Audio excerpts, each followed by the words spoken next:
I don't think I set out to, I wasn't like trying to rip off Alex Turner and Arctic Monkeys, but I kind of realized it after the fact. I was like, oh, this album is where that idea kind of came from, like way back when. And hi, everyone. Welcome to this week's episode of Grooves of Influence, the podcast where artists share the most influential album to them.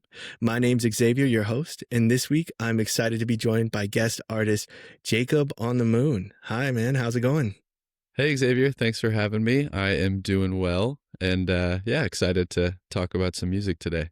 Yeah, for sure. And so every episode, we start with one of the most difficult questions that any artist or music lover could ever answer. And that is, what is the most influential album to you? If you had to choose one, Yeah. I think it is a super difficult question to answer. For this conversation, I wanted to do something that we could kind of frame like my latest release around. And so the album I picked was Tranquility Base Hotel and Casino by Arctic Monkeys. Okay. Yeah. That's a good choice. That's a good choice. When was the first time you heard it, or why did you choose it? I heard it right when it came out in 2018, which is crazy. As I was like re-listening to it today, it's wild to me that it's pre-COVID. For whatever reason, I thought it kind of came out in 2020 during, all of that craziness. But yeah, right. I think the night it was released, me and one of my roommates at the time just decided to listen to it because we've been Arctic Monkeys fans. So it just felt like a good time to just put it on and listen all the way straight through. Do you remember like what your first impression was of it? Not too much. I mean, it was definitely different, like very different from AM, the record before that.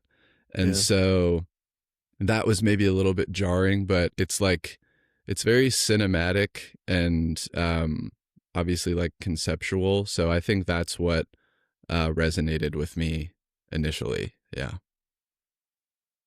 What were the aspects that you saw in the album that were kind of like helped frame this cohesive story? Like, how do you think they did it, in your opinion?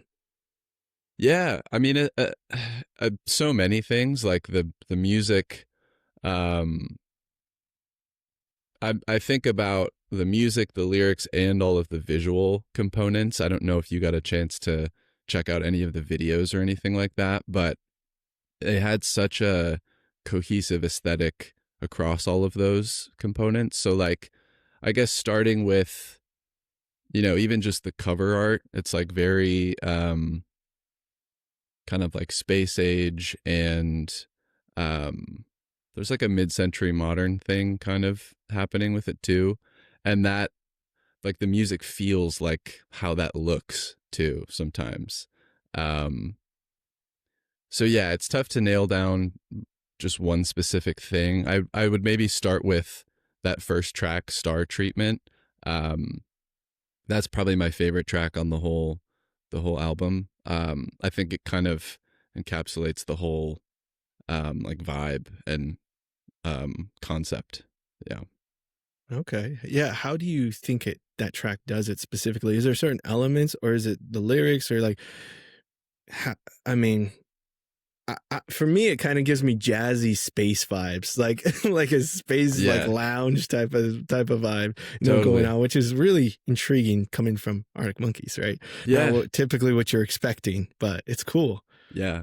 Yeah, and I mean, I think that was kind of the goal that they had, like I think if you really spend time with those tracks, they are telling a story about this fictional place. And I think in that song in particular, he is the front man of the kind of lounge band that's performing. So yeah, I think it's the lyrics are it's like there's so many lyrics, it's like doesn't stop, which is It kind of, doesn't. yeah. They're dense, man. They're dense. I mean, they're kind of, there's whimsical aspects and there's also like hidden meanings behind it. Like halfway through, I was looking up different words and I was like, what was it? Information actions ratio. I was like, Yeah. what does that mean? I know. And it's like, it referred to a book in 1985, like something crazy like that, which is Yeah, just incredible detail, that went into an totally. album like this. And Absolutely. kind of shifting to you as an artist, do you want to kind of tell everyone a little bit about what you do musically and like your style, how you make your music? Yeah. Yeah, absolutely. I think yeah, it was interesting to pick this Arctic Monkeys record because sonically it's pretty different from what I do. Um my recorded music is much more like indie pop, kind of bedroom pop oriented. Um I started Jacob on the Moon in 2019, and I've always kind of done the recording process on my own, or at least like, most of the writing.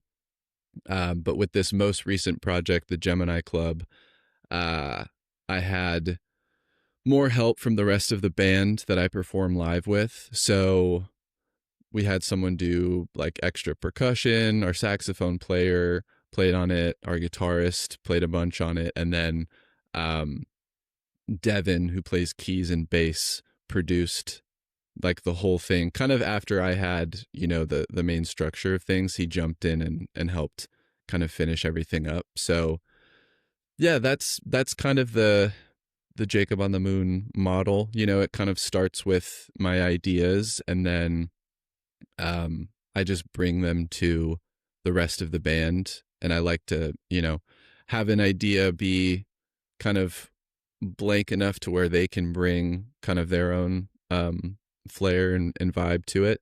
So that's kind of what the Gemini Club, that was the structure of that one. And lyrically, I wanted to talk about Tranquility Base because I think that kind of concept informed the idea for the Gemini Club. Like the song is pretty explicitly about a dance club on the moon.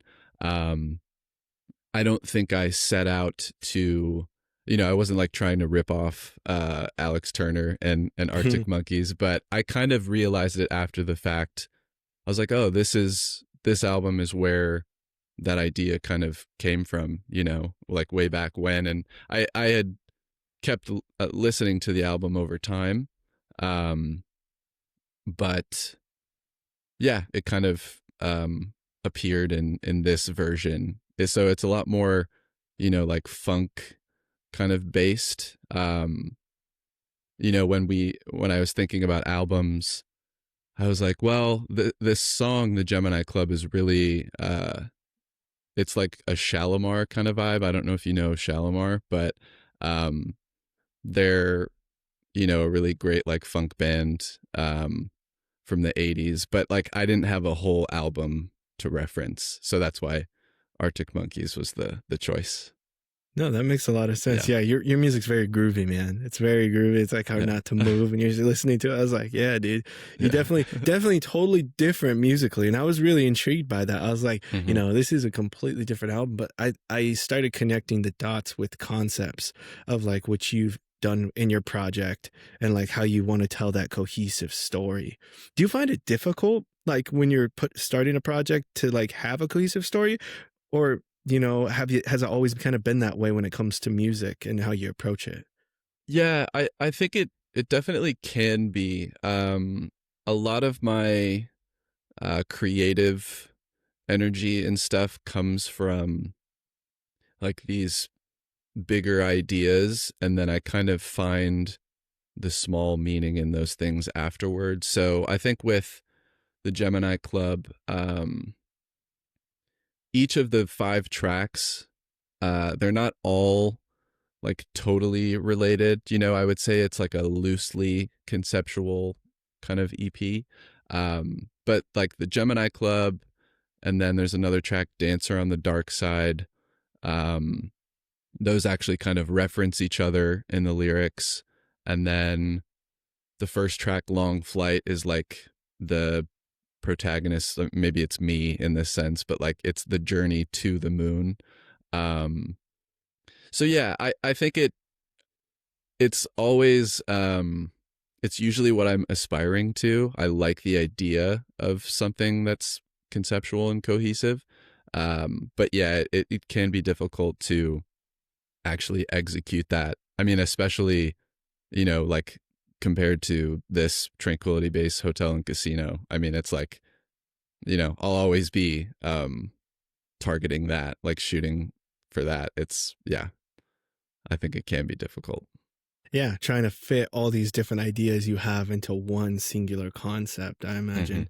I mean, it's kind of cool how you've been able to do that so far with the projects, you've released. And just in general, I was like diving into musical elements, definitely as, a producer. Is there anything that stands out or like any, I guess, techniques that were used in this Arctic Monkeys album that you think help tell the story that stood out to you, and maybe you've also tried to use in your own music? I know different musically, but maybe there's Hmm. certain elements that you like in this album.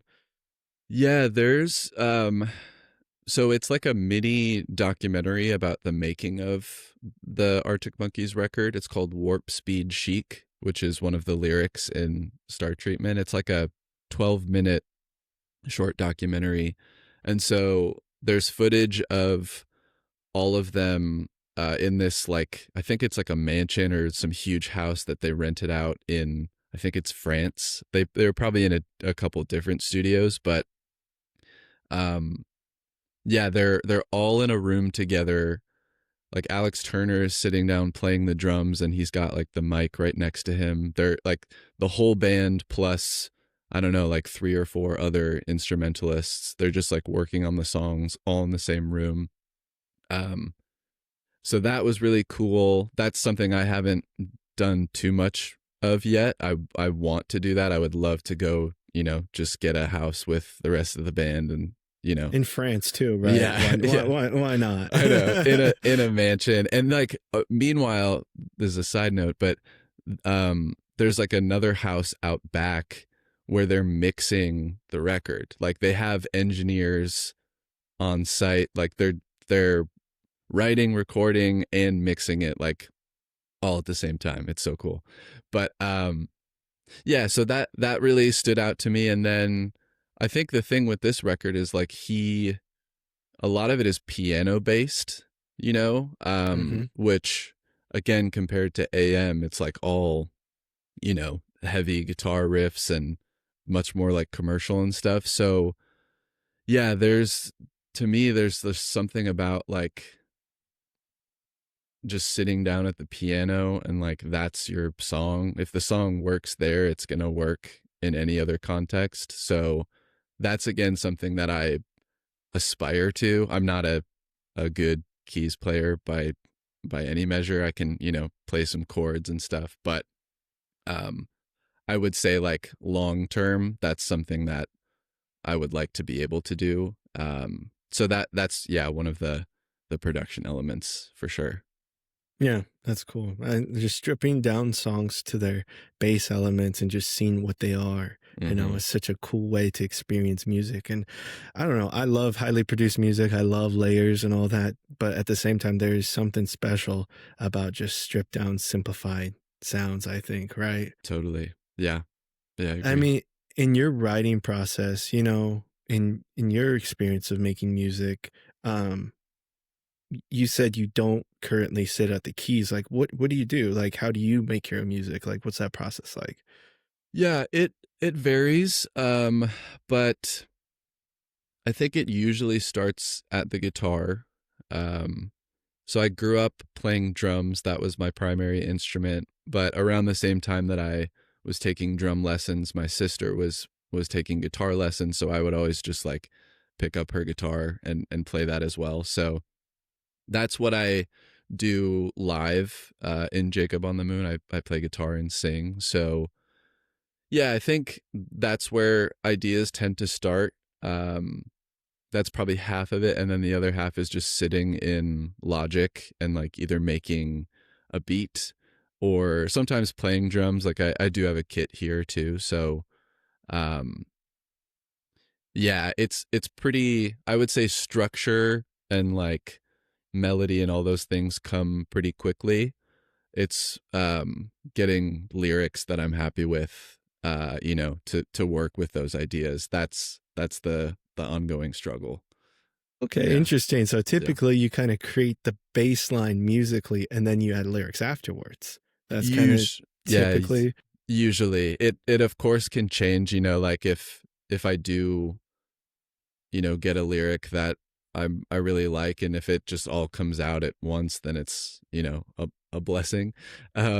But yeah, I would say music tends to come much more quickly. Yeah. Yeah. And you know, it makes sense too with your hooks, man. Your hooks are awesome in all your songs. Oh, I was thank like, you. they're so catchy, dude. I was like, your melodies and stuff, Thank you. they're just instantly like, you can feel like it's like, have I heard this before? Like it's got like that type of effect to me at Oh, least. And it's really thank you. awesome. Like you got something special, man. Thank you. Appreciate Yeah. that. And so you started playing drums. What was like, how old were you when you were doing that? What was the inspiration of that? Were you just hitting things as a kid and your parents were like, we got to do something with them? Yeah. Yeah, I was well, I didn't start lessons until I think like 4th grade. Um but my best friend growing up, his older brother played the drums. And so, I would always want to play his kit, and we would jam sometimes at his place. But yeah, I think even before that, I was just kind of, I always really liked music. I mean, my parents were music lovers. They didn't play anything, but yeah, I was always just kind of drawn to rhythm and stuff. So yeah, I started lessons in 4th grade, and then I did that all the way through high school.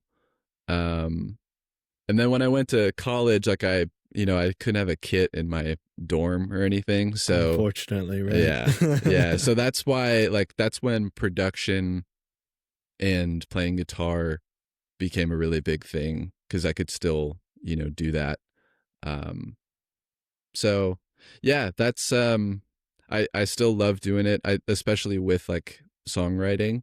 Um, but I've also been super fortunate to work with a really good drummer. Well, two now, because we have a percussionist as well. Um, so it's like, I can come up with a cool idea, but then those guys will take it and run with it and bring it to another level. Yeah. So from the sounds of it, it sounds like you have a pretty big band. Like how many people are in this band, dude? Yeah. Yeah. When it's full, including me, it's 7 pieces. So 2 guitars, bass, keys, saxophone, and then drums and auxiliary percussion like congas and um, a cowbell and stuff. So it's a lot of fun. It's really cool to bring like the studio stuff to that, big band. Yeah. How has that developed? Like when you started this project, did you know you were going to end up with a 7-piece band or was it like, No, not at all. yeah, No.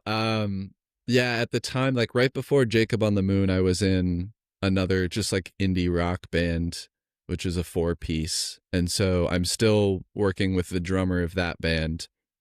And um he was really well connected with other School of Music students at DePaul. That's where we all went. I didn't go to the School of Music, but um I did communication, and so I met everyone through him.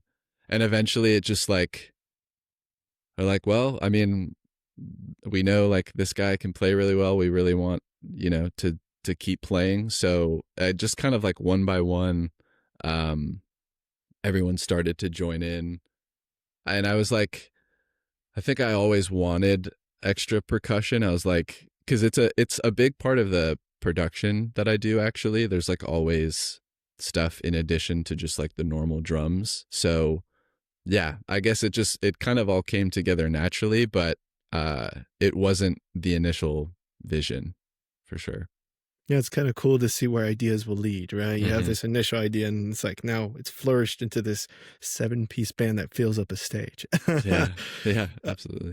when you're talking about adding percussion, is there like specific times you can think about where you've added that in music and like why, like the thought process behind it? Is it just something like I just think it's cool, I like the sound, or is it like um I heard it before and it's something that I always try to incorporate, it's like your trademark thing, like Yeah, it's a good question. I don't know. I think I've just yeah, I've always thought it's cool and like it sounds good and it's another element. I think it's part of, being a drummer and being kind of drawn to those sounds, and if there can be more of it, that's awesome. Yeah, I think when I put out the first Jacob on the Moon song, it's called Again. Um I had this like there's like a steel drum riff in it. It's like really reverbed out and there's delay and stuff, so it doesn't sound, in my opinion, it doesn't sound like cheesy. Um but it just, like congas complemented that perfectly. And then I don't know, I just think like throwing a shaker on just always makes it groove a little bit more. So yeah, maybe it's, I don't know, maybe it is a signature thing, but I really like it, and to me it always adds something interesting. that's cool. So getting into production in college. So you're in your dorm room. How did that begin? Were you just like, I need a outlet musically. I don't have my kit anymore. I need to do something. Like what made you move that route? Um, Yeah. Yeah, well, I think that actually started, that's definitely when I was doing the bulk of it, and that's when um I was kind of, at the time I was actually making more kind of just like beats, like hip hop kind of stuff, like not really even um Jacob on the Moon vibes yet. And that probably started just in like high school. Like I had some friends that listened to rap and hip hop, and I really liked it and just wanted to try my hand at it. So yeah, I think I was kind of doing that like later in high school, and then continued to do that the first few years at school, and then yeah, it just kind of naturally turned into more of a like realistic indie thing that like I could actually, I don't know, it felt more authentic to me to be doing just kind of more like in the pop rock world. Yeah. is that typically just like what you were listening to at the time? Like a lot more like Arctic Monkeys and stuff like that? Is that just what you listen to or? Yeah, I think so. It was kind of a mix, like there was definitely still a bunch of rap and hip hop, but yeah, I remember my like favorite indie stuff at the time was like Young the Giant and Phoenix. Um and then like Jungle. Later on, I was really obsessed with Jungle for a little while. That was like early Jacob on the Moon kind of inspiration, was those first Jungle albums. Yeah. Very cool. Very cool. Cool to Yeah. see the progression and, just where you're at. So where are we going? Where are we going with this project? Where do you see it? Yeah. Well, we've had a really cool summer. We released, so I released all of the singles on their own, just, for content's sake, to have more to promote and post on Instagram. We so we put those out. We had a release show at Shuba's, um, which was really fun. And we've been playing at the dock at Montrose Beach. Um, which you're not even, I'm saying this like you're based in Chicago. Where are you on? You're on the West Coast, right?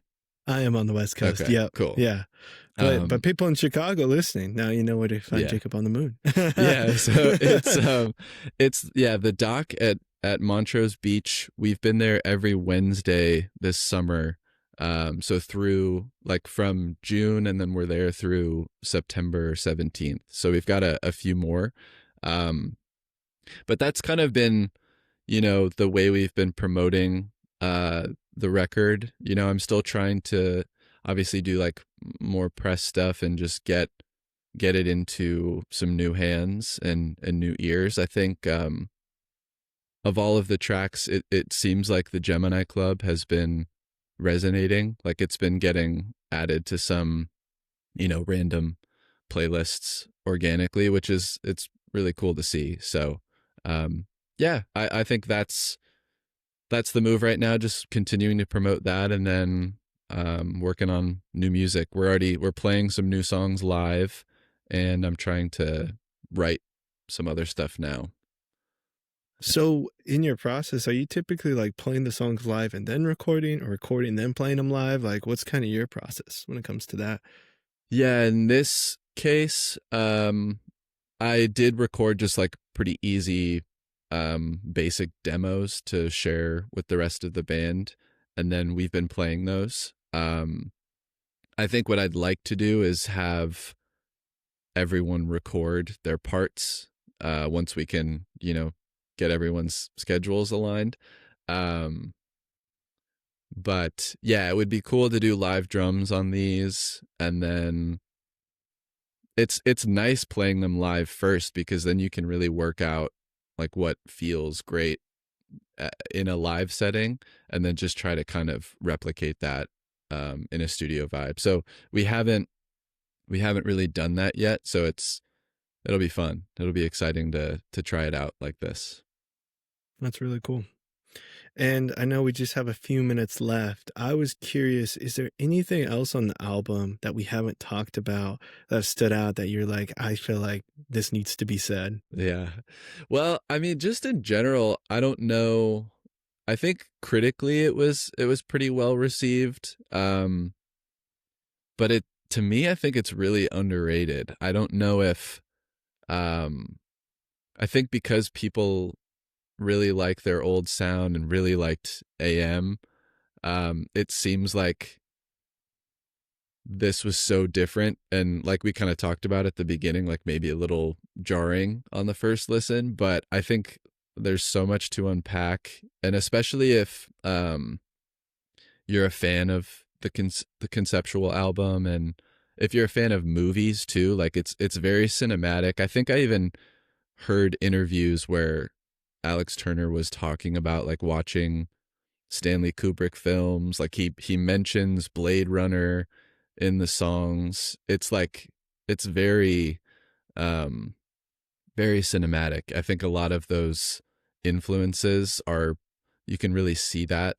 and hear that in the music. Um so yeah, I think just in general I hope people revisit it and then also check out that documentary I mentioned too, Warp Speed Chic. It's really cool. Again, if you like film, and all of the videos have that same aesthetic. So I just think it's a cool world to kind of dive into for a little bit. And yeah, it's definitely one to just put on the actual record. Like if you have the vinyl, I think that's a good way to experience it too, because then you know you don't have any distractions. You can just kind of chill out and listen that way. Well, you're talking my language, man. Yeah, yeah, I know, I see all of yours. I Yay. was like, that's my thing. That's my thing. Is film something that you dive into too? Like, it seems like you've kind of brought it up a few times. I'm like, is that another Yeah. creative outlet for you? Totally. Yeah, at actually at DePaul, I minored in screenwriting and sound design. So I think at the time I was thinking, film could be a cool route. And I did it was an awesome scoring class. Well, a few of them, but yeah, we would work on score ideas for like I think one of the projects I really remember was for the movie Gravity, with Sandra Bullock and George Clooney. There's like it's the scene. It's like the most emotional scene in the movie, and we got like 5 minutes of it, and we had to score it. That was really fun. We did part of 2001: A Space Odyssey. So speaking of Kubrick, but yeah, I've always really loved movies. I think they're a really good like reference and also just inspiration for music in general. I think for anyone, but definitely for me, yeah, specifically. Doing those classes, do you think it like changed your approach to making music? It's a good question. I mean, I'm sure it did. I don't know if I can articulate it right off the top of my head, but yeah, I mean, I'll say yes, but I just don't have like a concrete example. Oh, actually, one thing, this is crazy. I'm glad you asked this. There was one thing our professor said, he's like, and it was specific to using reverb. And it's like, it sounds pretty straightforward, but like you should be using it to put everything in the same space. So like if you have all of these different reverbs, it's not going to be cohesive. I'm definitely butchering his point, but I think what it did for me was just when I'm producing something now, I'm thinking about like, okay, well, these like synths, this stuff, like, it should all feel like it's in the same room if that's the intention. You know, if you want something to sound crazy, you can do that. But um, yeah, just kind of an overall cohesion of the different elements. That's definitely something I took away from that. That's cool. And I mean, do you think the cinematic aspect of your music, the music you appreciate, is also maybe somewhat impacted, or has that just always been something you've liked? I think it's just always been something I've liked. I mean, that's again, I think something I would aspire to. You know, if I get to do some visuals in the future, um, that's definitely something I'll have like a strong opinion on. We did some cool visuals for this project with a photographer I work with, Miles. He used an old VCR, or not a VCR, a camcorder, um, that uses tapes. So it had kind of that grainy aesthetic that was um, I feel like it worked really well with the music, but they were short form stuff, you know. So Is it those yeah, videos on like Spotify? Like if on the songs, like the clips, they are is on. that kind of Yeah, they're on Spotify, but it's also just for like Instagram Reels and TikTok. It's like, you know, max a minute long. But yeah, they're all out there as well. very cool? Yeah, I saw some cool visuals on Spotify, which everyone should go check out. Thank I you. was like, Yep. yeah, I was like, those are awesome. So we've kind of played around and talked about your music a little bit. If you want to let everyone know like where we can find it, like where we stream it, where to buy it, if you have physical for sale, and we've kind of already talked about those shows, but if you have any other shows upcoming, let it let us know so we can come check you out. Totally. Yeah, thank you. It's just Jacob on the Moon on Instagram, TikTok. So yeah, we'd love to connect on socials, and then Spotify, Apple Music, wherever you stream. But then I do also have the record up on Bandcamp if anyone, you know, is looking to purchase it.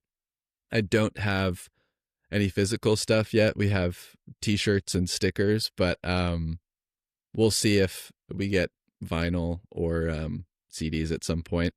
Uh, but yeah, that's it. It's Jacob on the Moon, and yeah, we're at the dock at Montrose Beach for the next few weeks, every Wednesday, from 7 to 10 p.m. So that'll be through September 17th. Awesome. And if there was one song they should start with, do you think Gemini Club's the right one to start with, or do you have other suggestion? I think so. Yeah, the Gemini Club is, yeah, that's the one to start with. Awesome. Well, you heard it from the source, guys.